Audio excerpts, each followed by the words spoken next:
Hello, my wonderful listener. It's your girl C. I am so happy to record this video. Sorry for not being consistent again. A lot been going on, a lot been happening. But I'm here. Welcome to another episode of Growing Up Congolese. And today's episode is about family ties. So, for this episode, I want to actually focus on three different themes. I will focus on the good aspects. The follow-up episode will be on black tax, which talks about the negative aspects. And then the third thing we'll talk about being the only girl or a woman in a traditional Congolese African home. So let's begin with the first one. There's an African proverb that says, a child who is not embraced by the village will burn it down to feel its warmth. I think African cultures, more than any culture, believe in the idea of community. It believes in the idea of togetherness. We tend to say in Lingala, when a child is in the womb, it belongs to the mother, but when it's out, it belongs to the community. And that was so true about my childhood. The person I am today is because of the different communities that raised me, of the different parents that I had. If you're African, you know this. You never call an adult. You never call another adult by their first name. That's not us. That's not African. That's not Congolese. Our childhood was like you have a lot of moms, you had a lot of dads, you had a lot of uncles, you had a lot of aunties. I personally did not grow up with my extended biological family. I did not know them until 2018. I met my uncle from my mother's side, I believe in 2012, when he came from France to visit us in the States. So I honestly did not grow up with biological extended family. So I never grew up with my biological cousins. I never grew up with my biological uncles and aunties. So my extended family have always been the Congolese community that I grew up in. So before I even talk about the communities in the States, let me roll it back a little bit. Because I grew up, part of my childhood, I spent it in West Africa. And I grew up in a community where you were a child to every parent. You were, especially when they were Congolese, especially when they were Congolese, it's like they had a say in everything that you did. And God forbid you did something stupid and it wasn't in the presence of your mother and another parent saw that, the whooping that you will get, you will question like, why? What did I do to you? Why? you know? And God forbid you have the audacity to go tell your parents, hey, Uncle Caesar hit me because I did so and so and so. Instead of your mama going to cuss out Uncle Caesar, your mama's gonna beat you up for for disrespecting her enough to show other people that she did not raise you well. That was the mentality. So the worst thing you wanted to do as a child is be disrespectful to another adult. I remember one time my mother was whooping me for something, and then I saw quote unquote Uncle Caesar walking around, and I'm trying to run to him to save me. Child, please. He asked my mama, "Do you need help?" So my childhood was heavily influenced by uncles and aunties. I had this mom. I call her mom. I call her Tantine, of course, but to me, she was like also my second mom. She did not have a kid, so she basically helped raise me. So I would go sleep over at her house. She was a Jehovah Witness, so she would give me the Jehovah Witness books. I would read, and so yeah. So for me, when I think about Congolese community, the good thing about Congolese community is the family family aspect. So in the Congo, in the last episode, I talked about the different ethnic group. We are one of the most diverse countries in the world and everything. So I am Luba from my father's side and Swahili on my mother's side. So both ethnic group are patriarchal society. So the man has more power. In the Bakongo, um, um, in the Bakongo group, the mother, right? So in because my ex was a person of a Bakongo ethnic group. In his ethnic group, the kids belong to the mom. So let's say um, if I had a child with my ex, my child we have like I would have more say in my child than my ex would have. And because of that, they value their nieces and nephews who are born by their sisters more than they will value the kids that they gave birth. Like, so they call them Banakasi, right? So in their ethnic group, so his nieces and nephew, so his sister kids had more privilege than the kid that he would have with me, if if that were ever to happen, with me, because in his culture, the kids are seen to belong more to the mother. And I believe, if I'm not mistaken, they have to pay like a price for the kid to belong to them in a way. So I remember when we were in a relationship together, this man would get paid like at the end of the month because in Europe most of the time people get paid at the end of the month.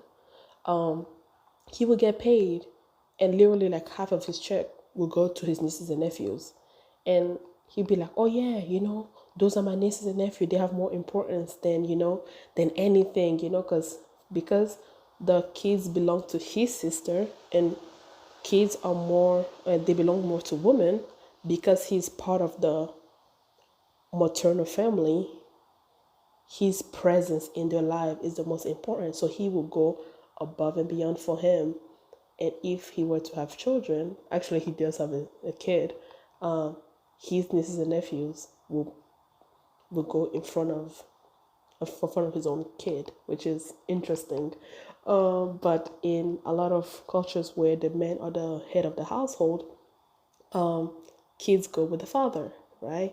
I watch a lot of Congolese movies where you'll see like parents separates and everything, and the rhetoric is the kid's gonna go with the father because they will be better educated, which is a bit contradictory because in Congolese culture we say that women are the one who educate the kids, but when there's a separation, the rhetoric change is like, well, they will not get away with some stuff with their father, so let's give him to the father because the father will have a wife, like the stepmom will be better suited than their actual mom, which is very weird to me. uh, so I remember when my parents were separating, my dad was also carrying that philosophy that we should go with him because he's the man and everything, blah blah blah blah. But it's like this man was not equipped to take care of himself, let alone children. So it was just interesting. I've never seen my dad cook. That man could not cook. He could not cook, and we used to give him a harder time because we were like we wanted to go with our mother. And so yeah, he used to be very pissed, like you eat at your mom's house, but when you come here you don't want to eat. So he was very funny. He was very funny. But yeah, so our family ties is very tight. Family is everything, and family doesn't mean biological. Family can be community. Family can be your neighbor. So we're very, and I think that's one thing about the African community is very communitarian in a way, because it's like you did not want to mess up. You did not want to mess up in front of a kid. Like one of the biggest social social shock or cultural shock that I had when I moved to the United States was when I went to school and I heard a kid cuss at the teacher and be like, "You're not my teacher. I don't give a fuck." I was like, "Oh hell to the door! I wish I could." I I think when we were living in Africa, my mom went to my school maybe twice. The first day that she registered me, and one day where my teacher beating went too far. I think that's the only two times my mother went to my school. But the other stuff, she did not care. You are there to learn. If they whoop you because you did something wrong, because no, there's no reason a teacher will whoop you without you doing anything wrong, right?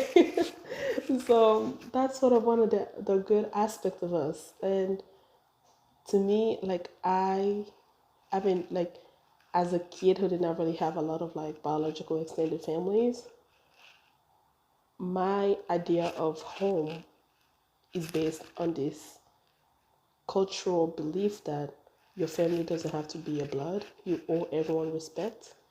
If they're old enough to give birth to you, then they are all respect. Everyone is mom, everyone is dad.